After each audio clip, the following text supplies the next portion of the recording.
Hello and welcome to the very first Authors Afterword live. We are here at the wonderful Goldfinch Books in Alton.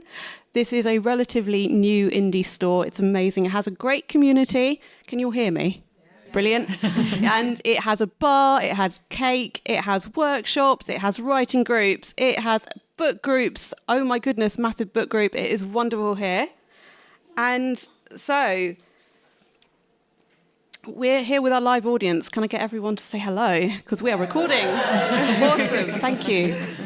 Have we got the video recording as well? Brilliant. Okay. So I'm your host, Charlie Place. Thank you all for coming. This is wonderful. You look amazing. Today, we are joined by, and I'm really thrilled that they have agreed to come back on the podcast. And for this, my first live event, we're going to get them to introduce themselves. Go ahead. Hello, I'm Alex Hay. I'm the author of The Queen of Fives and The Housekeepers. I'm Lucy Barker. I am the author of The Other Side of Mrs. Wood. Hi everyone, my name's Stacey Thomas and I'm the author of The Revels. Hey. Alex was published just recently, his second book. Can we get a cheer for that, please? It's amazing. The Queen of Fives. So, we're going to start with you, Alex. You tell us how it was writing the second book. Oh, the difficult second book. It was quite difficult, actually, to be truthful. So I had heard that they're quite tricky beasts, and this one proved to be the case. So my first book, The Housekeepers, was in many ways just a real joy to write. It was a heist.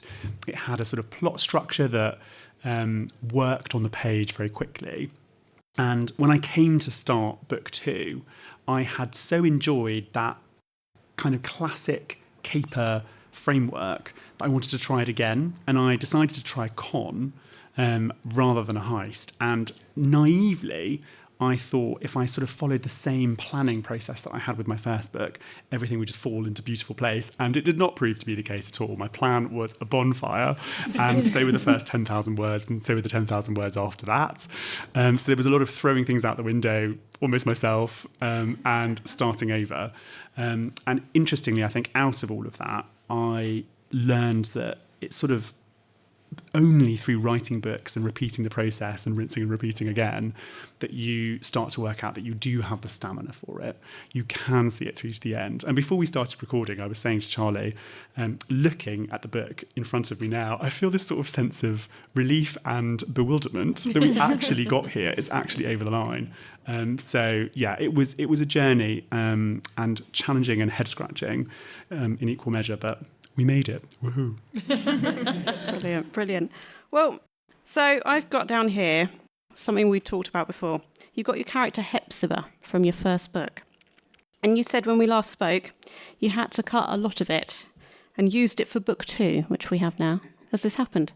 This is why I love Charlie Place. She remembers all the details. In my... Don't tell him I read I listened to the YouTube beforehand. Perfect preparation, always. In my first novel, I had a group of characters who were con artists. And I'd spent some time researching real-life fraud cases from the late 19th century, but I hadn't really didn't have enough room in that book to really play with any of that. And when I came to start The Queen of Fives, I thought, right, now is the time when I can pull out some of those notes on cons and started to go back to some of those ideas and start to do research into various charlatans that have been operating on both this side of the Atlantic and the other. Very astute question. I had a character that I adored in book one and took some of those threads and ran with them for book two. Okay, so you're saying about the con ideas for book one that you didn't use. Was there anything else in this vein that maybe you haven't used yet or you decided not to use at all that you can tell us about? Oh, that's a good question. I'm going to keep my cards closer to my chest this time because I'll come to book three and see what happens. No, I'm not sure. It will be interesting to hear what the others think as well. I think you research for historical fiction far more than you need. And I think it's a commonplace to say that, you can't put it all on the page because it would become incredibly tedious. But it's by going down some of those research rabbit holes that you find the sort of nuggets and jewels that really call to you, speak to you, make your imagination spark. And sometimes those do sort of create threads that you can't weave into the narrative you have in hand. And yeah, I always sort of feel as though I could spin off various different angles on various different stories. And I think that's the joy, actually, for me. I really enjoy having quite a big cast and lots of points of view. And I think when you do have a big ensemble, it gives you that room to sort of potentially set up some other subplots and see if they could spin off into other worlds. But yeah, we shall see. How many ideas have you currently got for books? How many books are in your head at the moment? Oh, that's a good question. No spoilers though, but you know. Do you know what? I don't think I am someone who would say I've got hundreds and hundreds of ideas and all I need is the time to write them. I think, and it'll be really interesting to hear the others' perspective on this, I really enjoy working an idea and working a concept up and trying to find a hook that feels compelling and big enough and juicy enough and interesting enough to me to spin into a novel. But I don't have many of those every year. I would say I kind of have a runway in my mind of books not yet written, but I would say I'm maybe 2 or 3 ahead. I'm definitely not someone, and I've heard people say this, that they could be like, I know what my next dozen novels would be. That is not me. Okay, I've got a question, but I'm going to leave it to the end. Can we bring Lucy and Stacey in? Can you tell us how you've been writing your second books? Because you guys are still writing, aren't you? Yeah. Yes. Stacey first? Oh God, I feel like, because with The Rebels it was my debut novel, so I feel like before that I wasn't really part of the writing community. So when I got my publishing deal, it was like this whole new world that I had entered, and it was just really amazing. But then I also just feel like, yeah, it's just the idea of being like a working writer. And then I also just feel like the things that I think maybe when I was working on my second book, I kind of got stuck on the idea like how similar in like theme or tone does it have to be to the first one. And I think when I was reading Alex's like second book, there was this line where the character Quinn, she's like, oh, you know, when you slip into another person's skin, it takes a while to come out. And I feel like for me, like that's how it felt when I was writing the second book, because it's set in the 1950s. So worlds away from the 17th century. And so it's this idea like the language has to be different, like the way, you know, people interact with each other, you know, it's changed massively. And so I think it's just that, and then it's that thing, it's like, oh, you know, I'm not having witches in the second book, but it was like, oh, do I still need a love story, or like, you know, the sort of the way the characters are interacting. So it has been like a real sort of journey. But then I feel like as I've been writing it, it's sort of that idea like you're kind of inhabiting like other people's, like their physicality and their characters. And I feel like maybe when I'm writing it, because I write from the first person, I kind of want to sort of almost become the character. I hope it doesn't sound too weird in a way, but like, you know, kind of really like, you know, slip into their sort of like skin and their mindset. And so it was a bit of a challenge kind of getting there. But then I feel like once I kind of got there, like it's sort of easier. Although I wish I could be one of those people who can turn out a draft like with the click of their fingers. Yeah. I've got a follow-up question for that actually before we go to you, Lucy, if you don't mind. You have such a particular mode of language, given that you are writing, or for your first book, The Rebels, you have written in the Jacobean era. Yes. How has it been changing to your new book, your latest book? Because I'm guessing the language has had to change quite a lot. Yeah, like I think obviously with the 1950s, like it's a lot more modern, but then when you read the books and like set during that period, and then also books written now but set in the past, like there is a certain type of like attitude. And I think maybe what I like about historical fiction is that a lot of the times, you know, there's still that contemporary element, but then there's also something slightly kind of old-fashioned about it. And so I think it's sort of like with music, it's like a different rhythm to it, and just sort of trying to figure out like what the rhythm is. But then I just remembered someone just saying with my first book, like with the way I write the characters, it's sort of like they're sparring. And so I feel like with me, like once I have the sort of main character, it's that thing I sort of like it when there's that sort of like back and forth in a way. And so that kind of what propels the story along. Go on then, Lucy. I really want to hear what you're writing. Tell us how it's been. Okay, so I think my writing this second book has been a real eye-opener for me, because with Mrs. Wood, it was really interesting when you said that seeing the book there is bewildering and just kind of, oh my God, a relief that it's there. And I think with Mrs. Wood, I look at it now and I'm like, how did I do that?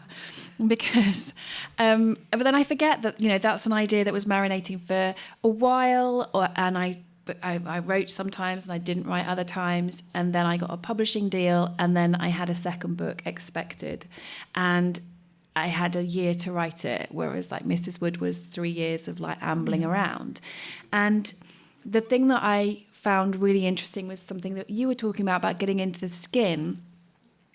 Mrs. Wood, when I was writing Mrs. Wood, she was the last character that I found. So everybody else was in place, and then it wasn't until like maybe the third or fourth draft that I got fully into her skin, and then there she is. And that's happened very much so with this with this book, where I've got a character and I've done 2 full 100k drafts, and I was still not getting her, and everything is kind of fine apart from her. And my agent's like, I just don't like her. And I'm like, oh God. But now I figured out why. It's because I'm not in her yet, and no one normally sees that draft, because I will have worked through it before even my agent or definitely an editor would have ever seen it.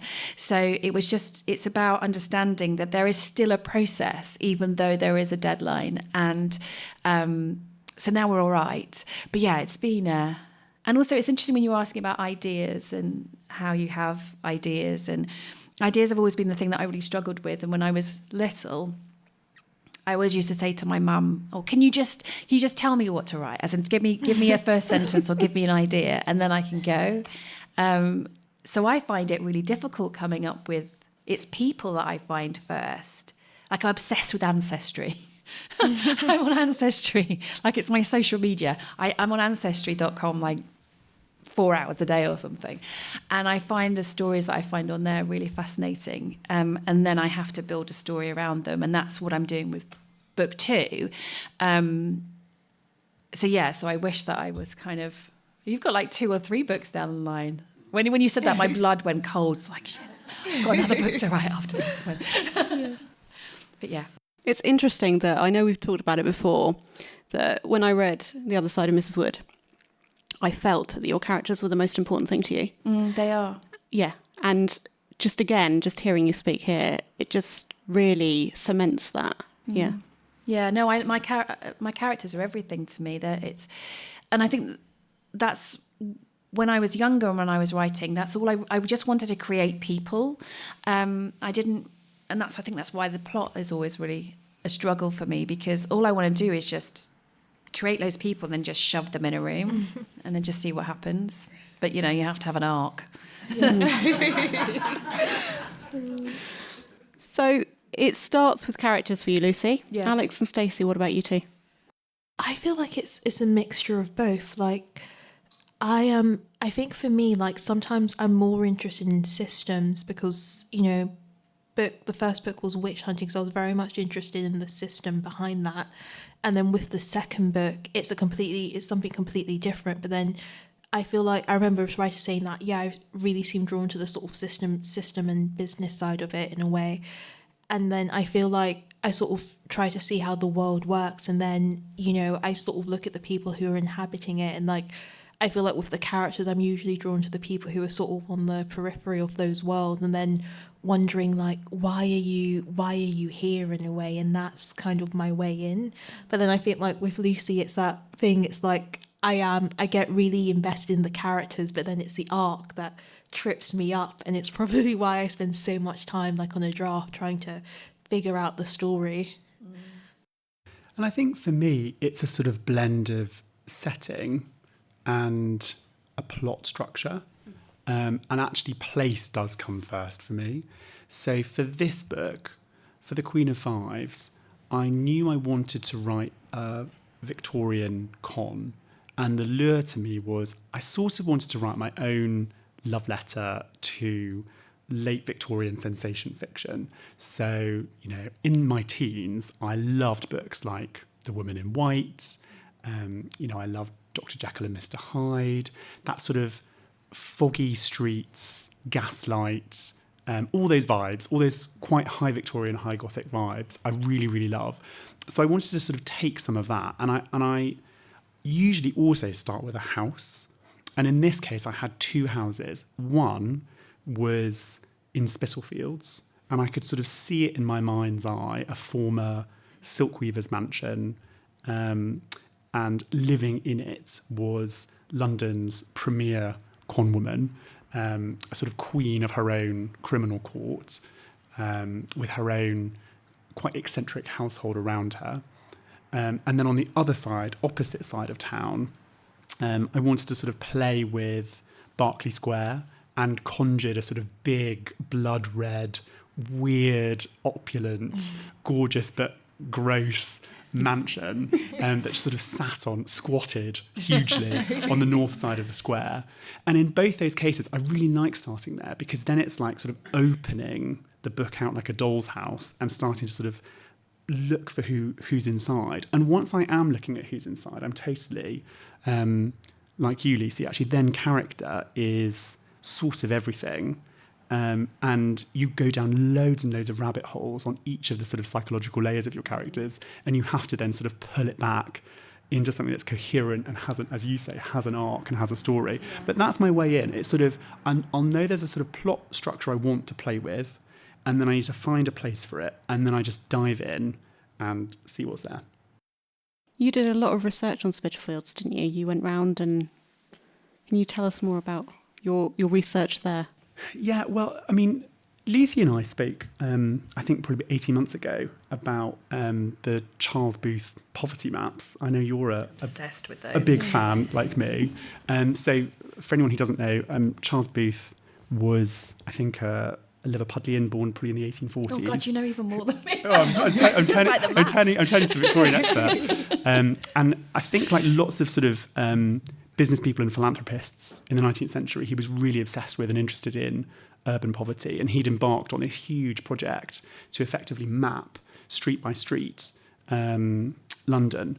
And the result of that is that there are these incredibly beautiful colour-coded maps that sit in, they're all on LSE archives, that allow you to go street by street to work out the sort of relative wealth of the inhabitants. And London being London, you've got sort of middle-class, well-to-do families living cheek by jowl with really desperate deprivation. And I found that really interesting because it gave me quite quickly a sense of what the household of the Chateau, which is the name of this old, slightly decayed mansion in Spitalfields, would look and feel like. And I could sort of get a sense of how much coal they could afford. I could have a sense of what the sort of scale of opulence or otherwise would be, and you know what level of wages could Quinn give to the people around her to help sort of conjure the costumes, the sort of backstories, the all the dependencies required to pull off her cons and her games. So yeah, it was research, but it was sort of always tilted towards, but I need to be quite pragmatic about what do I need for Quinn's world and for this criminal court, so that I don't go down too many wrong turns. Stacey, yeah. Given that your novel is quite different and definitely in the historical period is very different, I want to ask you that. How do you go into using location, and did that play a big part for you when you were writing? For my second one or the first one? We'll go with the first one, but you can bring the second if you want to, definitely. Yeah, so basically, I think I started with fictional books first. So I read The Familiars by Stacey Halls and Beth Underdown, and like usually in their like author's notes, they'll put the books that inspired them or they'll mention it in interviews. And then I also DM'd Stacey Halls, and amazingly she responded because I just asked her like kind of what like non-fiction books she would recommend, and then she got back like the next day with all these sort of photos of books, like primary sources from the time. So she was really helpful and encouraging. And that kind of gave me a foundation on the sort of era like I was writing about, because it was set during the English Civil War. And so a lot of the times I was really much kind of reading like non-fiction books to just get an understanding of what happened. And I just remember when I was doing it, I just realised like, yeah, I'm never going to be an expert, but like I need to kind of understand like enough to know like what my character knows at the time, because it was just such a chaotic like time period. And then I also read like a lot about Matthew Hopkins, who was the Witchfinder General at the time, and then a lot of Malcolm Gaskell's books about him and like the kind of, you know, the witch hunting period in general. And so I think for me that really helped kind of set this scene of like this sort of mass hysteria that was going on at the time, and like why people were acting the way that they did. And then I also like looked at some court records as well in the archives just to see what witches were being accused of. So that was really helpful. I think I went on the National Archive, their website, and so there was a lot of interesting stuff there where you're just like, my God, did the people actually believe this was happening, or it's that thing they're just, you know, making up all these outlandish tales that people were taking seriously. So it was just really like engrossing. Mm-hmm. Talking in general, and to all of you again, has there been a time where the research that you have done has changed what you've written, whether it be in the first book, the second book? We're talking about all of them here. God. Oh, that's really interesting. Oh, Lord. Look at us, we're all like... Yeah. I have every confidence that you're going to think for a moment and then you're just going to go on and on. Because you will have so many that will come to you. It will be brilliant. I mean, stop me if I start to ramble, but I think definitely for the second book, because it's about debutantes, but I was really kind of like starting to look at like the most famous debutante like ever, who was Brenda Fraser, so an American Depression era debutante. And then I read her like biography. A biography that's really, you know, quite like heartbreaking. But then it also just sort of shows the sort of abuse there. But then it was just interesting to see the people behind the debutantes, like the mothers and the publicists, and what they were getting out of that system. But then I think probably what maybe changed the story was reading more about people on the periphery. And then it was that thing that changed like who I wanted my character to be, in terms of like having someone who's an outsider but possibly has something to gain from it. And then I think when I was writing The Rebels, it was maybe a case of like I did so much research that I actually just had to stop, because you could literally spin hundreds of stories out of everything that was happening during that time period. And I think it's just so easy to just get overwhelmed by like how much you can find out. Lucy, you look like you might have an idea in your head what to say. No. I think there were probably little things. So I'm fortunate because I'm writing strictly in one period, and I've got a master's in it. So I kind of have done all the research. So, you know, I'm set.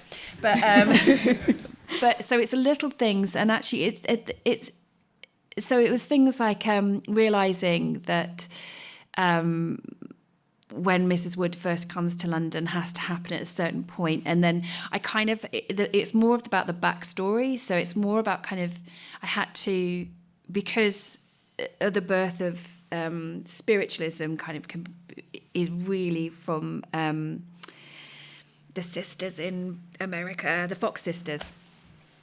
Sorry. I haven't been out for a really long time. And because they happened at a particular time, it meant that Mrs. Wood's mother couldn't. Anyway, it was timings, and so I had to shift things around and move things around. So it's more. I think the bones of the story never changed. Well, they did change, but they changed for editorial reasons. But in terms of like the historical stuff, it's more the details I think that it affects. So yeah, shifting timescales. I think that's probably. Difficult talking without spoilers, isn't it? Yes, sorry. Welcome to my show. Alex. Yeah, I would say for me, I completely agree with what both of you said. I had similar experiences. I think for my book, so the context, for anyone who hasn't read The Queen of Fives, is it's the story of a con woman who is running a swindler's emporium, if you like, that has been in operation for about 100 years. And times are quite tight. And so she's about to embark on her most audacious scheme yet to infiltrate this very, very wealthy, strange, eccentric family in Berkeley Square. And what I needed from a research perspective was real-life examples of real-life 19th century fraud. What would Quinn's methods be? How would she be lifting these fortunes? What kind of bonds and stock options would she be dangling on her imaginary market? What were her promissory notes actually saying? And so I spent quite a lot of time looking at particularly American examples of late 19th century fraud. But the problem with that is after a while you start to be like, oh, it's a bit gross, because at the end of the day, it is fraud. It's not. It's a tricky one. And I think what I found quite quickly was I needed to work out what's the moral code that Quinn is working to, and what's the sort of wider framework that the chateau has adopted for itself. What are the rules? And so actually, I had to sort of set the research aside. And the book changed because I realised quite quickly I needed to write that rule book and work out what does Quinn say she's allowed to do and not allowed to do? Who is she allowed to mark and why? And what conditions need to be in place for that to be the perfect con? And what are the moves, the sequential moves she has to go through? Almost like a dance, that if they're not followed in the right order, then she's just being crass, she's just being gauche, and she's just being immoral. And so actually the real change to the story was I've got the research, I know what she could do and how she could do it, but who cares? So what? What's the point of it? So it became a sort of finding a different emotional and moral complexity to the story that I maybe hadn't expected I was going to need to find. Do you know, that's really interesting because I hadn't realised it, but Mrs. Wood and Quinn are doing the same thing. Yeah. And that, what you're talking about, that moral crisis, I suppose, when you realise that what they're doing is morally bankrupt. That was a real turning point for me when I was writing the book, and I think that's when I finally understood Mrs. Wood, because how do I present to you, which is what the difficulty you have with Quinn, how do I present to you a character that you're going to want to spend time with who has no morals and who is doing something which is really, really offensive, and you have to make it right in your character's head, that you have to. With Mrs. Wood, it was like making her, she had her own boundaries. She knew what she was doing, but she also reasoned it to herself. And then once you believe that as the author, as the writer, then it's fine. But yeah, that moment where I had that, oh my God, I'm writing about a really awful person. And I didn't know that. And also, that she's dealing with her. This isn't a spoiler, but she's working with someone who is a lot younger than her, and she's got to then confront her, and they're going to have a difficult, maybe ishy relationship, and it's like, how do you have like a grown woman coming up to 40 having an iffy relationship with, not an iffy relationship, conflict with a girl of 16, so yeah, it's the moral thing. Actually, I think I agree with you. Those two things turned my story. Sorry, Charlie. No, that's fine. That's absolutely fine. Nothing to do with research. Everything to do with kind of the. It's still about your book. Yes, it still is about the book. Yeah. It's absolutely fine. Alex, you said, "Who cares?" I would like to use that and move on from it. What have you learned? And I suppose again, Alex, having published book 2, you guys working on book 2, about your knowledge of what readers want and your readers, how has that improved over time? Oh, that's a really good question. Interesting. Who do you want? Do you want to go first? Shall I go first? Yeah, you go first. I have realised actually what my weaknesses are as a writer, and I think all readers want this thing I was not good at doing, which is reveals and the timing of them. And I heard an author say, it was Brandon Sanderson, saying what you need to remember is a reader needs that premise, and then they need a sense of progress through the story, which is that satisfaction that comes, and I know this feeling, of getting pieces of information at the right pace, at the right time, that either line up with what you were expecting or change your expectation. And then there needs to be a payoff at the end.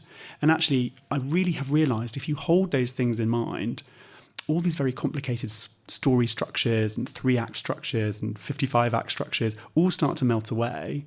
It's that sense of what's the premise, what's the progress, what's the payoff. And I only heard it really on a podcast, a couple of weeks ago, but it really struck me that actually that is something that I didn't get. I was always trying to look for what's the right way to structure a whole novel. What do plays do? What do films do? What are the beats? What does the Save the Cat book say? How do I go into the woods? What's a folk tale doing? And I was just getting myself in a real muddle. And actually, it's just that sort of core reader experience. You just need to sort of keep it simple and yet complex enough that it works and it's engaging, which is, I think, that for me is the hardest thing to do, and I think that's what people at the same time need. So it's all that work that has made The Queen of Fives so successful then? Yeah. I think mine is to make it shorter. That's what... It's the longest book, I think, out of all of you guys, isn't it? Yeah. Yeah. I didn't... No filler, though. Absolutely no filler. No filler. Every single word is scintillating and needs to be there. It's true. It's very true. But yeah, no, I think I had always had a problem with writing really short books. Not that they were ever published, but like for myself. And so I was really excited that it was 100 and it was longer, so you're lucky. But it was like 137 at some point. And so I was really proud of it. But then, yeah, I have had like, it's really long, but it's really good. Can you blurb your own book? It's scintillating. Yeah, it's scintillating. It's long, but it's good.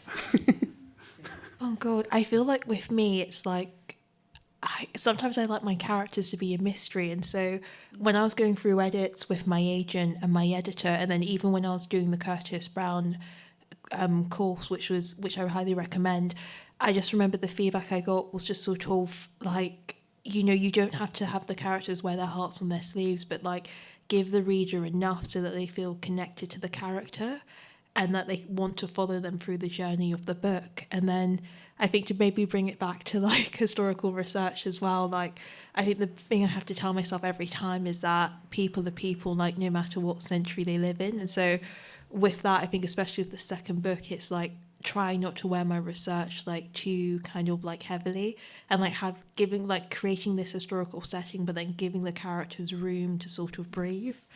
So yeah, I think that's the biggest thing I've learned. But I'm sure like there's hundreds of stuff I'll learn along the way, especially when I go through edits again. You'll absolutely keep on learning and improving. I would like to take us back to our kind of collective recent past here. Lucy, you said about deadlines and not having worked to one previously. Can I ask you all, how has having a deadline changed you in that way and changed how you write or what you do, if there's things that can be said that we haven't already said already? Well, I didn't hit mine, so I'm not the person to ask. You were still working towards one though. Yeah, no, I am now. And I think, your deadlines are tight. They're tighter than mine because you're more committed. No. I don't know. I think it changes everything. I think, you can't just noodle around. You're now a professional writer, and it's game changing. Completely different like mindset. Like I didn't hit my deadline either, and like I remember at the time I was so confident, like when I got my deal that, I'm going to have like book 2 done by this time, and then book 3 and then book 4. And then I feel like life gets in the way, because I think it's one thing to write a book before you get the deal, but then afterwards it's that thing, it's a professional commitment, but then you also have your work, and then it's that thing, you also have your personal life. So it's trying to balance it. And then I realised, I think in 2023, it was like when you're sort of coming close to burnout. So it's like, it's just really like trying to find the balance. And so, it's like, I feel like I've lost track of the question. But That's what deadlines do to you. I know. I feel like I'm one of those people, like I really procrastinate. And so sometimes with deadlines, like if I'm confident with what I'm doing, I can hit it. But then I think with book 2, like, it's that thing, it's like when you're still trying to figure it out, but then you also have, extra voices in your head, like your agent, your editor, your reader, and sometimes you need this moment of like, or like for me, months of like sort of pure silence to just figure out the story that you yourself want to tell, and then you can kind of get started. And I think for some authors, you know, they're lucky they're able to kind of shut out that external noise and like really kind of get moving, but for some people it takes a bit like longer to hit their stride, and I think that's the reason why people, you know, call book 2 like a real beast. Yeah. But actually, your book 2 experience was slightly different to that, though, wasn't it? I mean, Alex is the king of deadlines. Like, you are. I've never missed a deadline. Can I just quickly say, this is not who I am. That's why I found it quite surprising. I'm a complete geek, but you're the king of them. Well, I think I had a slightly different experience, possibly, in that, and this might be a bit of how the sausage is made answer if it's too much detail, but The Housekeepers and The Queen of Fives actually were both sold on one book deals. So I was under no pressure when the books were done to then deliver the next. That pressure was coming entirely from me. So I finished the copy edits on The Housekeepers on a Friday, and I'd already started planning and sort of sketching the beginning of book 2, and I dived into the first draft on that Monday, and I was fueled entirely by fear, because I just felt as though I've wanted this all my life, not to sound very dramatic, but I really, really wanted to be published, and it was a real lifetime ambition, and my dream has always been the authors I love the most just have a really great backlist, and they have a really nice long bookshelf of books. And I was like, that is what I want. So I cannot stop. I've got to go immediately. And actually, I started book 2 a bit too quickly. And that's the reason why that first 10,000 words was just a bit scary, because it wasn't quite cooking. And I think Stacey is absolutely right. You just need some time sometimes. Just write, get it wrong, start again, rework it. But my deadlines were self-imposed. So I just said to myself, I really, really need to get this first draft done by X date. And come hell or high water, I'm going to do that. But I remember writing the final pages of the very first draft, and I'd started a new job. And so I'd stopped writing for a couple of months while I was getting my feet under the desk on that. And I came back to the manuscript, and I was just working away on it. And I remember I was like, I can't even see the screen. I mean, this is a bit intense. Like, I'm so exhausted. I'm so tired. And like, I'm peering at my sort of laptop screen and just trying to get the words down. And I think that is a sign that I was like, just like too intense. Like, come on, chill out. Yeah. And I think I'm really glad actually that I did push myself, but that was just coming from me. So book 3, which I'm writing now, is the first time I've been writing with a deadline, and I'm working on the first draft, but it's to a contracted deadline. And it's actually weirdly much calmer, because it's not like me whipping myself, because I know someone is actually waiting for it. And I think for me, there's been a real shift in feeling a sense of, okay, actually, when I deliver, it is going to go to my editor. She is going to read it. And that's a very special relationship and sort of feeling and knowledge that will happen. I just didn't have that in book 2. And it was quite lonely. So yeah, in a way, I sort of love a deadline now. Like, hooray, because it makes me feel safe. More deadlines. Normally, that's the only way that I can write, because I'm a total procrastinator too, and I will only, unlike my homework, you know, I will literally do it 2 minutes before it needs to be done. And obviously, you know, you can't get 100,000 words out in like 2 minutes. Yeah. It's quite hard. Yeah. So I normally thrive on them. It's the only thing that stops me from, like, I'm slightly obsessed with Hogwarts Legacy, the Xbox game at the moment. And it's the only thing that's going to stop me playing Xbox. So that's why I'm saying I'm so surprised that I haven't like risen to the deadline thing. This isn't very exciting for people, isn't it? Talking about like a therapy session. Sometimes I'm really We had that last time. But the thing is, I mean, like, just being amongst you guys again just reminds me of the fact that writing is just so much fun. It is like when it's flowing, when it's going, and like it's such a privilege to be able to go into this other world, and it's like going on holiday, you know. I remember I did actually have one therapist say to me once, do you think maybe you're not actually a writer, but you're just trying to escape reality? Oh, God. And it was such a crisis for ages. Like, oh, my God. Tell me you sent her a link to your book when it published. It was awful.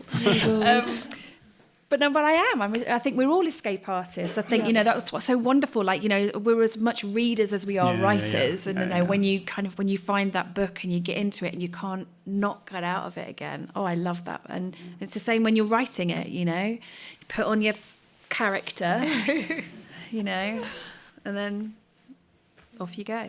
And it is quite hard to explain, isn't it, the compulsion to do it, because there's clearly in me some desire to get a whole book done. And I heard a lot of authors say, I really like having the book finished. And this moment of seeing it sitting in a pile, hooray, because that's what you're going for. It's beautiful. But actually, when you're in the weeds of a first draft, I don't know how you guys feel.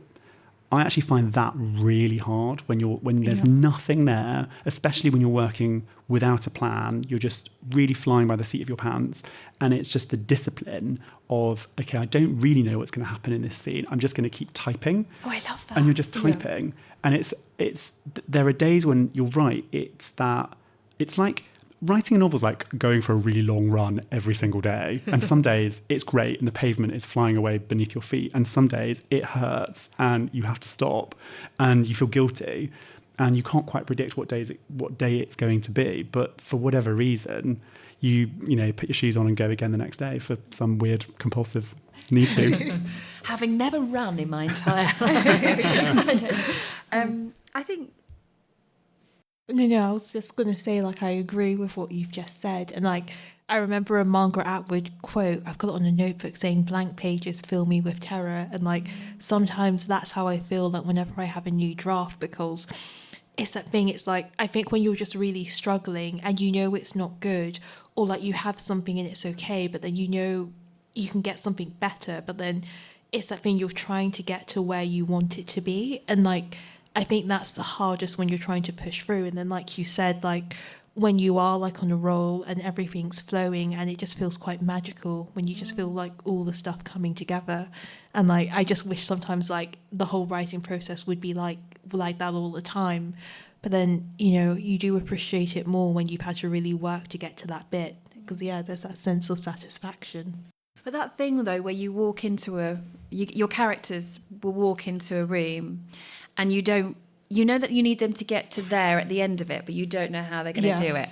I love that, though, where you're just oh, he's wearing a brown belt. And, you kind of this world, it's it starts to open up and colour out, and then what the room looks like, and then, those kind of...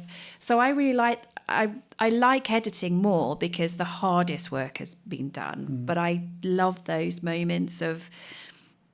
It is, and going through the weeds is so true, but then those moments are you go through the weeds and there's an amazing castle just there full of... it does. And, I remember with Mrs. Wood, just the sensations of watching her house come to life in my head, and all of her friends, I just knew I was going to have a scene with her circle, and they just all walked in, just in their own individual ways. I was oh, right, so you're this, and you're that, and you're this. And then, I love that.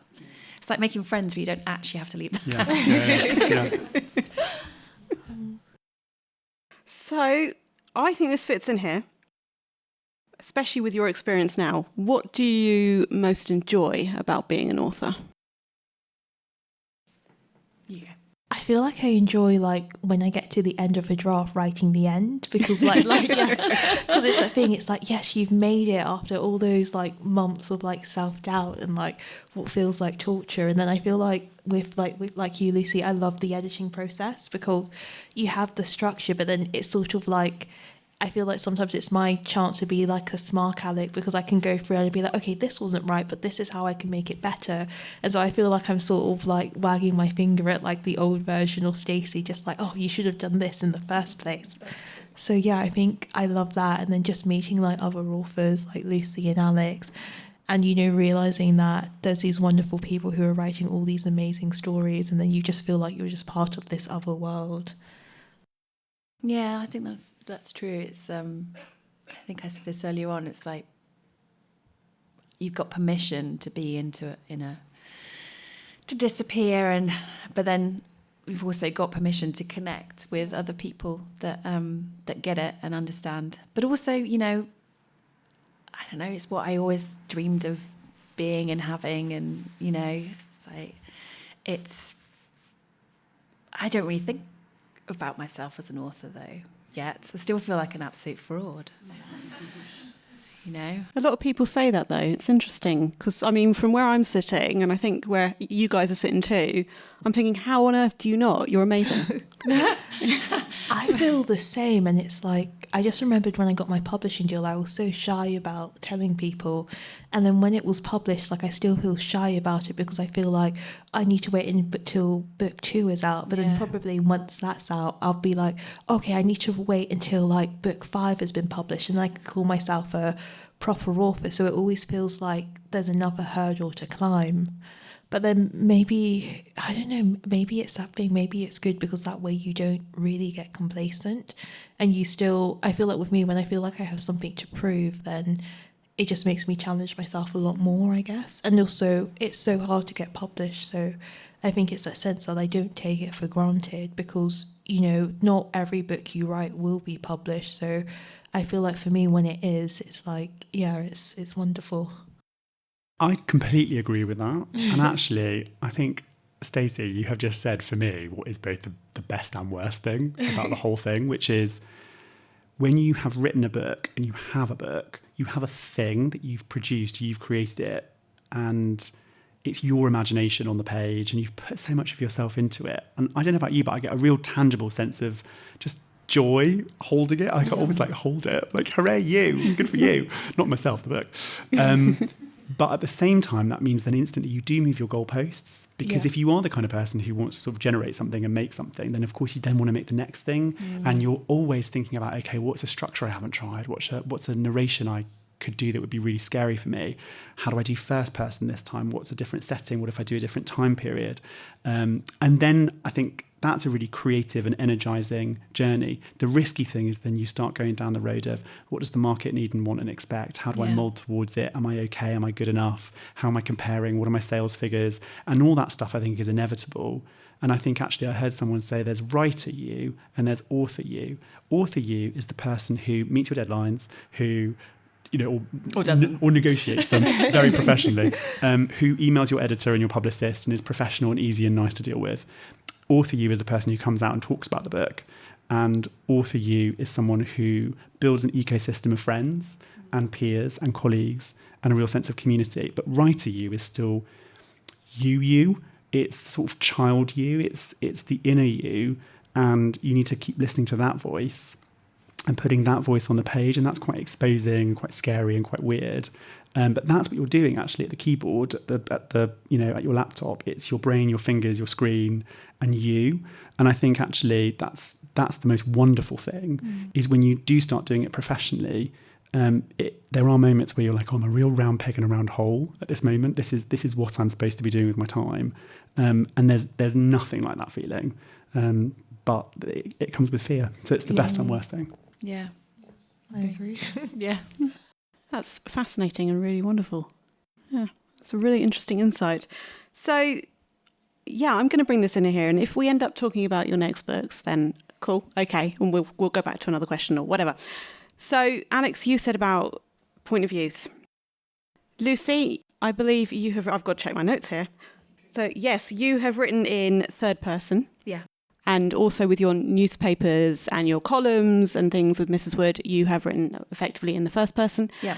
Alex, you've written in the third person, I believe, in both books. And Stacey, you've written in the first. Yes. So you probably know what I'm going to ask. Do you think you will change that up a bit and write in different persons? No. There are books I've read in the third person that I've absolutely loved, but like I feel like for me, like when I write that, maybe because sometimes it's hard for me to get into the interiority of the characters. So first person, for me, it's the easiest way because, from the moment I start writing, it feels a lot more personal. And like, I think because when I've just tried writing other stuff from the third person, it just feels so stale and so distant. Like it's painful for me to read. It's painful when I ask my friends to read it. So I've just never say never. I've just never been able to make it work for me. I think I always used to write in the first, but I couldn't write Mrs. Wood in the first because we need to have a bit of distance from her because we can't it would just change it did. I wrote the first 10,000 words in first. So for me, getting into third was a real challenge because I was so far away in third that it was like, they were just moving around down here, but then I got closer and closer and closer, and then I think it's all right. But someone said to me that it's in real close third, and I don't really, I think, I don't know. Is it? I guess it is, but it's probably the closest to first that it possibly could be. But now in the book that I'm writing now, it will still be in third, and I feel uncomfortable about the idea of going back to first because then it feels too personal, perhaps, for my characters, or too intrusive. Maybe I quite like to have that little bit of a barrier between them. I don't know. It's interesting. I'm really surprised because I just remembered when I was reading your book, like it read like it was in first because I just felt so close to Mrs. Wood and like what she was thinking and feeling. And then maybe with me, when I write in third, I can never get to that. It took time. Yeah. It took a lot of time to get from here to there. You'll have to give me some tips then. It was literally just write. It's like, it's how you get anywhere with it. You just have to keep writing it and keep writing it and keep writing it. And also just share snippets with a friend who'll be honest with you as well when you're writing it. I could talk about this all day. I love. If we all got a few hours, and all night and forevermore. So, yes, I would write in first person. I am writing in first person actually in my new book. In one point of view, I've got 3 points of view, and one of them is first. Oh, that's interesting. And I did it because I have written first person before, but never published in it. And I thought, well, let's just give it a go and push myself and see if I can this time. And there's plot reasons why I think it will work better for that narrative voice to have it. I actually feel much, much closer, sort of building on what you were both saying, I feel much closer to the character when I'm writing in third. And it's really interesting the way, this is, for people who are listening to this, you can't see, everyone sort of lifted their arm and talked about being really far away from the page and the character, and that's exactly how I feel about it. It's that sort of swooping in thing. And I think what third person allows you to do is go several layers deeper than the character themselves can see. Agree. And you try and find reactions or tics that will surprise the reader and snag the reader, that shows there's something else going on, several layers, sort of those subterranean layers psychologically. And for me, that means I get much deeper into sort of weird people. So and first person doesn't really allow me to do that. First, you can only go as far as that person will let you go, and you're limited. But you can be much more confessional. You can be much more emotional. But it's whatever that character's allowing you to see. Whereas third just gives me all the excavation joy I'm after. So it's interesting. Yeah. Yeah, you can use tone with it. However. But you're absolutely right. When you're in first person, no dissing to first person, by the way. But when you're in first person, they're always an unreliable narrator. Yeah. And as I say, I always used to write in it. Never thought I would ever be able to do third or wanted to do third. But actually, the freedom that it gives you, because you also, I don't do this, but you can't as much. But you can kind of move the camera slightly when you're in the third. Whereas in first, you can only experience it through that person's eyes. I feel like I'm convinced now to maybe give it a try. Just keep writing, and I'll tell you. If you send it to me, I'll tell you when you've actually got in there. Yeah. Can I bring a completely self-indulgent question in here? Yeah. Have any of you ever considered, or would you ever consider, and I suppose if not, why not? Or if yes, why? I'm so intrigued by what this question is going to be. I hope it's all right. The second person, because I love the second person. I think it's interesting to get your opinion on it. Someone said that something in mine was written in second person. I think maybe one of the letters. I don't know. I would believe that, yes. That was very possible. So I've done it, so I don't need to answer this. Yeah. I think I have read a few things in the second person, and I can't remember who the author was, but I remember really enjoying it, and it felt really personal. I don't know, it's just I've never tried it, but maybe it's I won't rule it out. I'll give it a try to see. Maybe I need to dig out my copy of that book again. I think it was called The Thing Around Your Neck, and I'm pretty sure it was the second person. yeah, it's never occurred to me, because I think it usually just seems like it's either the first or the third, and then the other points of view, they don't really come in. But then when I have read books, like even the omniscient narrator, like there is something about it that just feels really different. But yeah. Yeah, I'm totally the same as Stacey. I would give any tense a go. And I think actually second is, again, I think, did you say before, it's tone choices? And I think the wonderful thing about first, second, third is it's just all tools in the toolbox, and then there's sort of sub-categories within it, and it's just learning, okay, what do I need to make the reader feel either wrong-footed or satisfied or excited or interested, and what's the best angle, camera lens to get that across? So yeah, any and all. I have to say, though, that I'm glad you're coming in for an answer. I'm going to please punch do it again expand. anyway. Yeah. I probably wouldn't, but only because when I'm reading in second, and this is no shade on second at all, it's just I'm not. I spend the whole time thinking, are they talking to me or are they talking to that person, or is that, and I'm tussling with it the whole time, and I think I find it hard enough getting a plot together to kind of to then kind of but yeah, anyone who can write in second and do it well, that's a talented person. Which apparently I am, because I did. Yeah. I didn't even know it. Quite right, yeah. Very true. Well, I think we could go on for a while, but I've looked at the time and I think we're going to have to start wrapping this up. I can't believe how the time's gone. Sorry. So, yeah. We talked a lot about deadlines as well. Yeah. So, before we ask our lovely audience here for their questions, because I think that's going to be great. They're going to have some wonderful things for you, I expect. Alex, I'm going to start with you.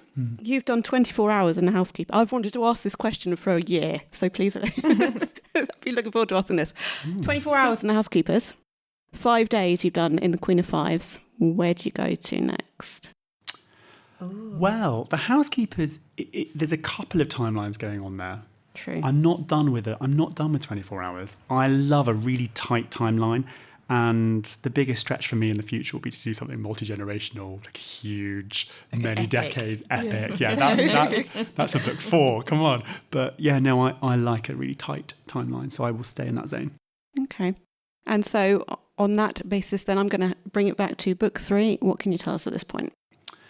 Book 3 is another opulent. So basically, I was joking with my editor that I feel like the core story I will always want to write is big house, bad family. And that gives you lots of room to play with.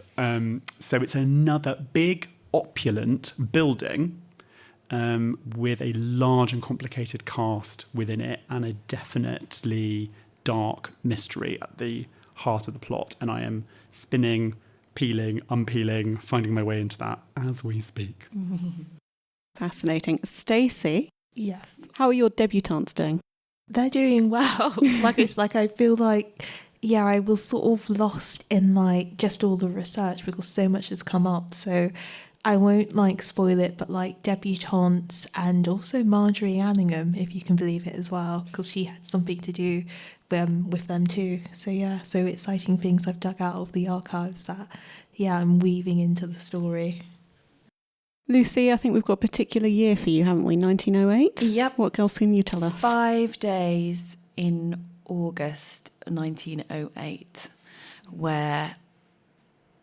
and women are at the centre of it, and in those 5 days, those women will have what they think they believe turned on their heads and see the world in a completely different way. But it'll be funny. And there will be... No, I'm not going to say anything more than that. Okay, so we will laugh. Yeah. You will laugh, and if you don't... Yeah, no, it's full of sunshine, a bit of drizzle. It is England after all. Yeah.